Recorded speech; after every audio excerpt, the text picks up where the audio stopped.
The Thanksgiving table looked like something from a holiday magazine.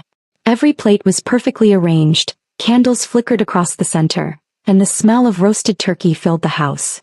My relatives laughed as they settled into their seats, talking about old memories and passing food around before dinner had even started. I stood quietly near the dining room doorway, waiting for someone to tell me where I should sit. Then my mother reached for the last empty chair. Instead of pulling it toward the table, she dragged it across the floor and pushed it against the wall. The room fell strangely quiet as she looked straight at me with a cold smile. "No seat for disappointments," she said. A few relatives laughed awkwardly. Others looked down at their plates as if they hadn't heard her. My older brother Jace simply shrugged like this was nothing unusual. My father, Clint, stared at his glass without saying a single word. Not one person asked my mother to stop. I couldn't move for several seconds. My face burned with embarrassment while everyone avoided looking at me. I had never felt so unwanted in my own home. Without saying anything, I picked up my coat from the hallway. As I reached the front door, my mother's voice followed me one last time. "Don't come back until you're finally willing to help this family for once." I paused for only a moment before walking outside. The cold air hit my face, but somehow it hurt less than the words I had just heard. At that moment, I believed I had lost everything. I didn't know that leaving that house would become the turning point that changed my life forever. Before we dive into it, tell me in the comments where you're from. I love seeing the different places people tune in from. And if you're new here, don't forget to subscribe so you don't miss more stories like this. Now stick with me because what happened after I walked away from that Thanksgiving table completely changed my life. A few weeks earlier, life had looked very different. I was 19 years old, attending community college and working hard to save every dollar I could. My dream was to transfer to a university the following year, and I carefully planned every expense. While I focused on building my future, I had no idea my father had been losing huge amounts of money through gambling. Hidden behind forced smiles and quiet excuses, he was becoming more desperate every day, searching for a way to escape the mess he had created. Looking back, I can see the change started weeks before Thanksgiving. At the time, I thought my parents were simply trying to be nicer. My father, Clint, suddenly began asking about my classes and my plans for transferring to a university. He even offered to drive me to work a few times, something he had never done before. My mother, Pam, stopped criticizing every little thing I did and started telling me how proud she was that I had always been responsible with money. It felt strange, but I wanted to believe things were finally getting better. Then my mother started talking about family sacrifices. Almost every conversation ended with the same message. She would remind me that families helped each other no matter what.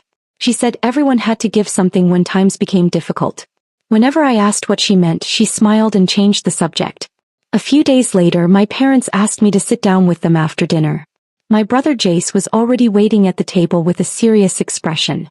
My father placed a folder in front of me and gently pushed it across the table. "We just need your signature," he said. "It's only temporary." I opened the folder and saw several legal documents filled with small print. My mother quickly explained that they only needed short-term access to my college savings because the family was dealing with unexpected financial problems. She promised every dollar would be returned before I needed it. Something about the situation didn't feel right. Instead of signing, I slowly read every page. The more I read, the tighter my chest became. The papers did not give my parents temporary access at all. They transferred complete control of my account to them. Once I signed, they would have the legal right to use every cent without asking me again. I looked up and quietly asked why the papers said something completely different from what they had told me. The room instantly changed. My mother's warm smile disappeared. She folded her arms and accused me of acting like a stranger instead of a daughter. She said they had spent years feeding me, raising me, and keeping a roof over my head. According to her, signing one piece of paper should not have been such a difficult decision. I calmly closed the folder and slid it back across the table. "I'm not signing this," I said. My father let out a long sigh but still avoided answering my questions. Before he could speak, Jace leaned forward and shook his head. "Real family doesn't sit around reading contracts," he said. "If mom and dad need help, you help them. You don't treat them like criminals." His words stung, but they also made something clear. Nobody cared what the papers actually said. They only cared that I obeyed without asking questions. I stood up, picked up my backpack, and quietly walked to my room. My hands were shaking, but my decision never changed. I would not hand over the money I had spent years saving. From that night on, everything inside the house shifted. The smiles disappeared, Conversations became cold, and every glance reminded me that refusing to sign had turned me into the enemy under my own family's roof. Thanksgiving morning began with silence instead of celebration. I woke up expecting another tense day, but I never imagined it would end with me losing my home. My mother was already angry before sunrise, slamming cabinet doors and muttering to herself. My father sat at the kitchen table staring at his phone. It rang over and over, but he kept rejecting every call without saying a word. I knew something was wrong, but no one explained anything to me. A few minutes later, my mother marched into my bedroom carrying a large black trash bag. Without warning, she started pulling my clothes from the closet and tossing them inside. Shirts, jeans, shoes, and jackets disappeared into the bag as if they meant nothing. "What are you doing?" I asked, completely stunned. "You've made your choice," she replied without looking at me. "Now you can leave." I begged her to stop, but she ignored every word. She zipped the bag closed, shoved it into my hands, and pointed toward the front door. My father never moved from his chair. He heard everything but kept his eyes on the table. His phone continued vibrating every few minutes. I later realized those endless calls were from creditors demanding money he didn't have. They believed taking my savings would solve all their problems, and when I refused, I became the problem instead. "You don't live here anymore," my mother said coldly. "Maybe when you're ready to help this family you can come back." The front door closed behind me before I had time to process what had happened. The November air was freezing. I stood in the driveway holding one trash bag that contained everything I owned. My hands were shaking, though I couldn't tell if it was from the cold or the shock. As the morning passed, relatives began arriving for Thanksgiving dinner. Cars filled the driveway while people carried pies, flowers, and covered dishes toward the house. Several of them looked directly at me standing outside. A few frowned with curiosity, but none of them stopped to ask why I wasn't inside. They simply walked past me as though I belonged out there. That hurt almost as much as being thrown out. I kept telling myself this couldn't be real. Just days earlier I had been worrying about homework, exams, and transferring to a university. Now I didn't even know where I would sleep that night. While I stood there trying not to cry, my neighbor Mara Ellis stepped onto her front porch. She had lived next door for years and always greeted me with a smile whenever we crossed paths. She looked from me to the trash bag and then toward my parents' house. She didn't ask uncomfortable questions or pretend everything was normal. Instead, she quietly walked over and said, "You shouldn't be standing out here in this weather." I didn't have the strength to argue. I followed her across the yard, still carrying the bag with my belongings. Later, while searching through it for a clean sweater, something slipped from between my folded clothes. It was an unopened Thanksgiving card addressed in my late grandfather Ellis Reed's familiar handwriting. It had arrived shortly before he passed away, but I had never been able to bring myself to open it. Holding that envelope in my hands, I had no idea it contained the first piece of a truth that would change everything. For several minutes I simply stared at the envelope in my hands. Seeing my grandfather's familiar handwriting brought back memories I had tried to push aside after losing him. I had carried that card around for months without opening it because I wasn't ready to face another reminder that he was gone. Now, with nowhere else to turn, I carefully broke the seal. Inside was a Thanksgiving card with a folded handwritten letter. The first few lines made my heart race. "My dear Bria, if you're reading this, I'm afraid the day I worried about has finally arrived. Your parents have shown you who they truly are. As painful as that is, you must believe what you've seen." I read those words again, hardly believing them. My grandfather had written the letter long before everything happened. Somehow he had expected this moment. As I continued reading, a small metal key slipped from the folded pages and landed in my lap. Taped beside it was a note with the name and address of a local bank. My grandfather had written clear instructions telling me to visit the bank, show my identification, and ask for a safety deposit box that had been waiting in my name. Then I reached one sentence that changed everything. "This was never your college fund." That was only the first layer. I froze. I didn't understand what he meant. As far as I knew, my college savings account was the only money connected to my future. Why would he call it the first layer? What else had he been talking about? I turned the letter over several times, hoping I had missed another explanation, but there was nothing more except his signature and a reminder to trust the instructions exactly as he had written them. That night I barely slept. My mind raced with questions that had no answers. Every possibility seemed impossible. I kept thinking about my parents' sudden interest in my savings, the papers they wanted me to sign, and the strange confidence my grandfather had shown in his letter. When morning arrived, I knew I had to follow his instructions. After breakfast, Mara offered to drive me to the bank. Neither of us spoke much during the trip. I held the key tightly in my hand the entire way, wondering what waited behind a locked box that had remained untouched for years. Inside the bank, I explained why I had come and handed over my identification. The manager carefully checked my information before looking at the records on his computer. His expression became serious and he politely asked me to follow him. We walked through a secure hallway until we reached the vault. He unlocked one door, then another, before stopping in front of a small safety deposit box. After comparing the number with his records, he nodded and stepped aside so I could use the key my grandfather had left for me. The lock clicked open. Inside were several neatly arranged envelopes, sealed documents, financial records, and personal letters organized with incredible care. Everything looked as though my grandfather had prepared it, knowing someone would eventually open it. Resting on top of the stack was one final envelope.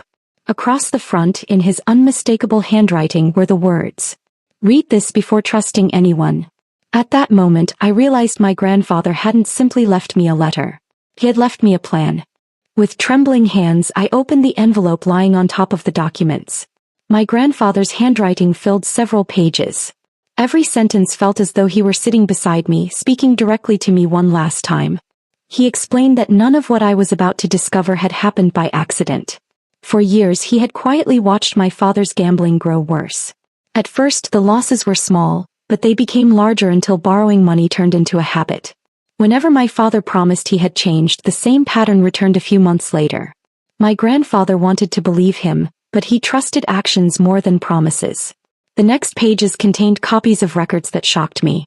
My parents had borrowed money from him many times. Each request came with a different story. Sometimes they claimed medical bills had piled up. Other times they said they needed help paying household expenses or supporting my education. My grandfather had carefully written notes beside every payment, explaining what they had told him and what he later discovered to be true. The lies stretched back years. There were also letters showing that my parents had repeatedly asked him to rewrite his estate plans.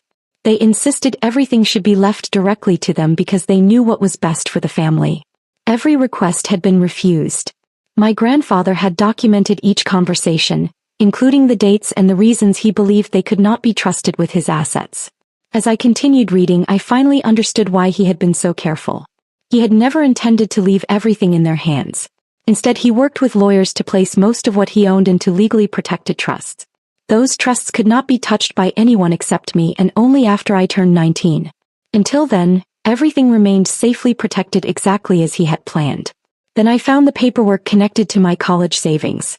The account my parents had tried so desperately to control was never theirs in the first place. It wasn't even an ordinary college fund. It served as a small part of a much larger financial plan my grandfather had created years earlier. The documents described investment accounts, income from rental properties, and long-term savings that had quietly grown over time. Together they were worth far more than I had ever imagined. My college account was simply the visible portion. The rest had remained hidden behind legal protections that prevented anyone from taking advantage of them. Suddenly everything made sense. My parents hadn't become interested in my future because they cared about my education.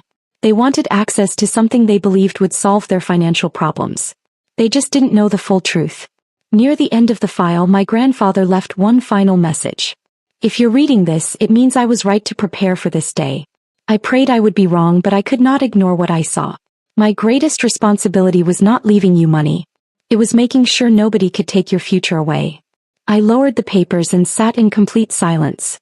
For the first time since being forced out of my home, I understood why he had planned everything so carefully. He hadn't expected strangers to hurt me.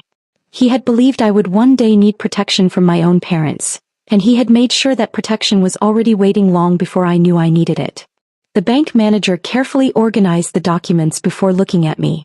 He said my grandfather had expected I might need legal guidance once I learned the truth. Then he handed me a business card. "The attorney who helped prepare these trusts already knows the details," he said. "His name is Noah Pike." The following afternoon, I sat across from Noah in his office with every document spread across the table. He read each page slowly, stopping often to compare records and legal filings. The more he examined everything, the clearer the picture became.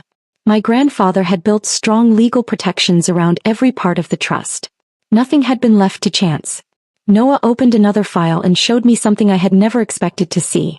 After my grandfather passed away, my parents had tried several times to gain access to the trust.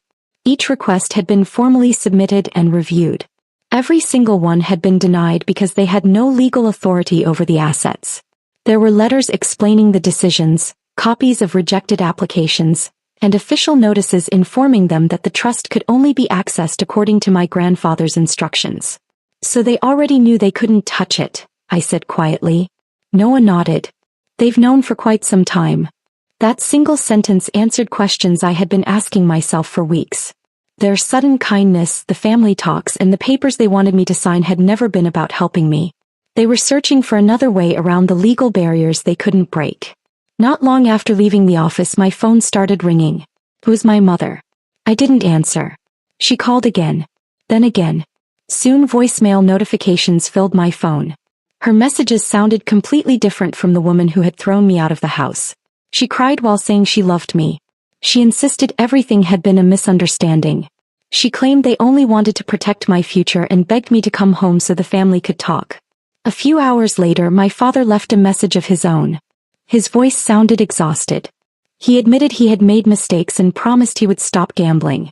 He said he wanted another chance to fix everything before it was too late. Then my brother Jace called. He blamed all the fighting on stress.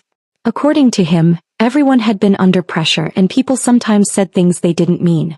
He kept repeating that families should forgive each other instead of holding on to anger. Listening to those messages, I almost started doubting myself again. Maybe they really had changed. Maybe I was being too harsh.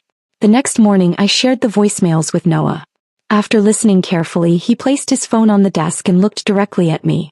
The timing tells you everything, he said. None of these calls came before you visited the bank. They came after they realized they could lose access forever. They're reacting to what they can't control, not to how they treated you.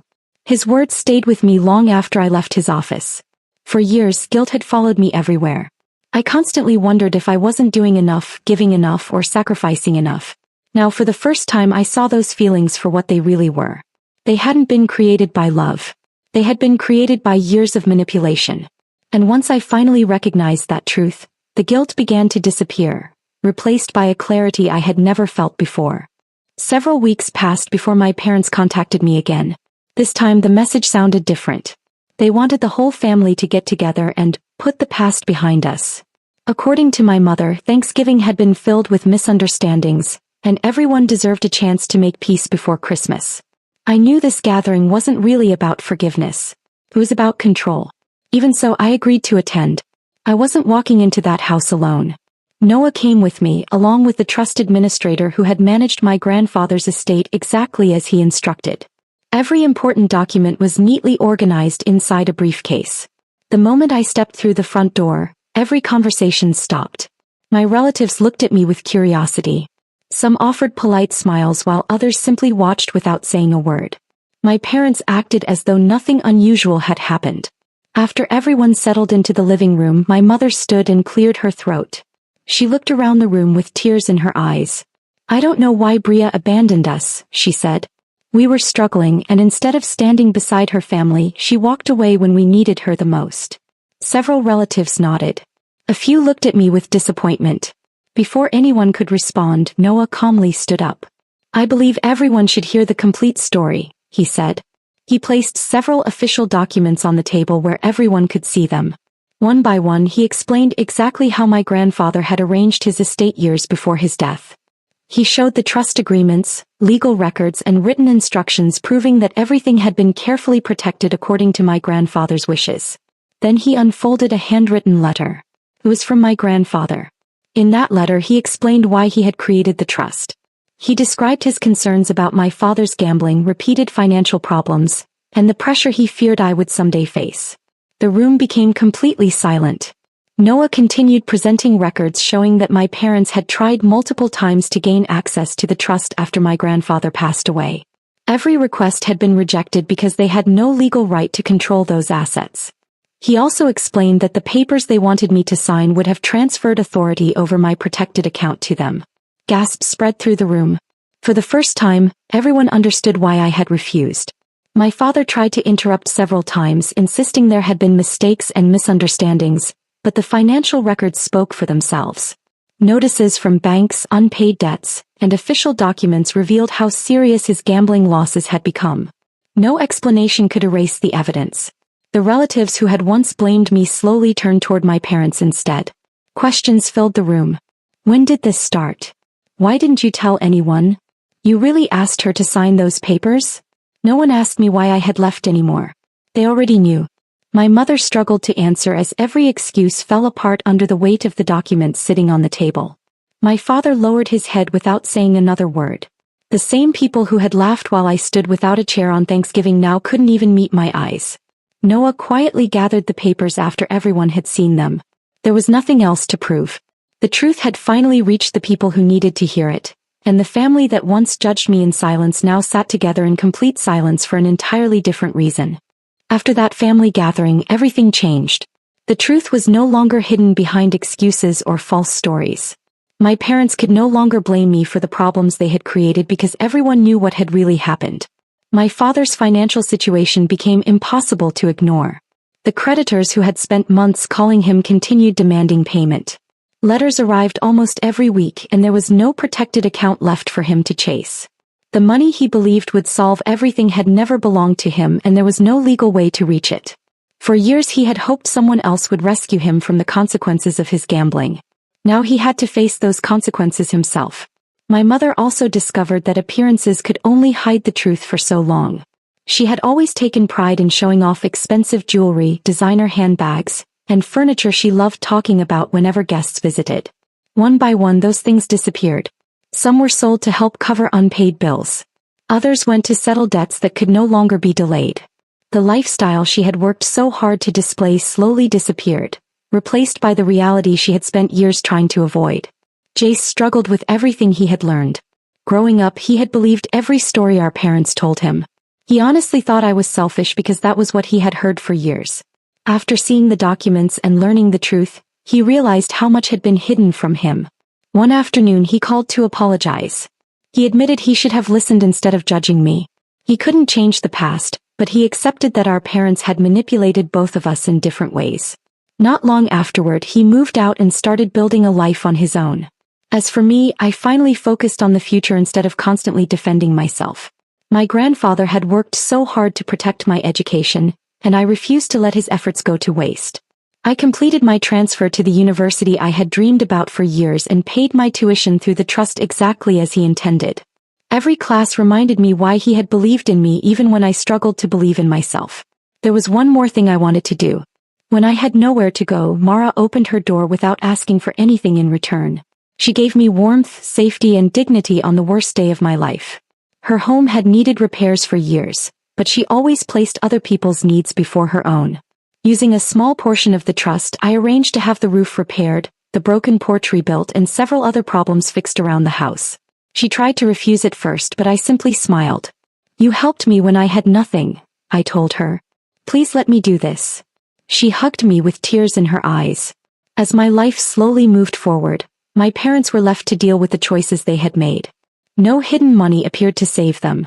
No last-minute miracle erased the damage. For the first time, they had to accept responsibility without expecting someone else to sacrifice their future. Meanwhile, I was finally building the future my grandfather had always hoped I would have, one honest step at a time. A year passed faster than I ever expected. The pain of that Thanksgiving never completely disappeared, but it no longer controlled my life. So much had changed in 12 months that sometimes it felt like I was remembering someone else's story instead of my own. Christmas morning arrived quietly. I woke up in my own small home, a place that wasn't fancy or filled with expensive furniture, but every corner made me feel safe. For the first time in years, I wasn't worried about arguments, guilt, or pretending everything was fine. Peace had become the greatest comfort I could ask for. A Christmas tree stood beside the living room window, decorated with ornaments that had once belonged to my grandfather. Each one reminded me of holidays we had shared when I was younger. As I carefully hung the last ornament on the highest branch, I smiled through tears instead of sadness. His memory no longer brought only grief. It brought strength. Later that afternoon, I sat with a warm cup of coffee and unfolded the final letter he had placed inside the safety deposit box. I had read it many times over the past year, yet every sentence still carried the same meaning. He never wrote about money as though it were the most important thing. Instead, he wrote about character, honesty, and the importance of protecting my future without allowing fear to change the kind of person I wanted to become. As I finished reading, I finally understood something that had taken me an entire year to accept. The greatest gift my grandfather left me wasn't the trust. It wasn't the investments or the savings.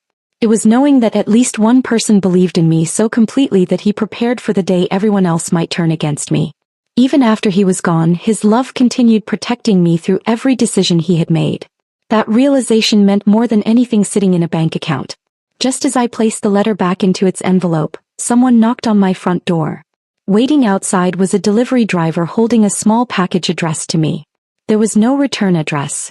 Inside I found another envelope along with a short note from Noah. He explained that my grandfather had instructed him to deliver this final letter only after I completed my first semester at the university. Alice wanted me to receive it only after I had proven to myself that I could build the life he always imagined for me. With tears in my eyes, I opened the envelope.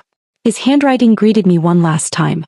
He congratulated me for continuing my education and reminded me that success was never measured by the size of an inheritance.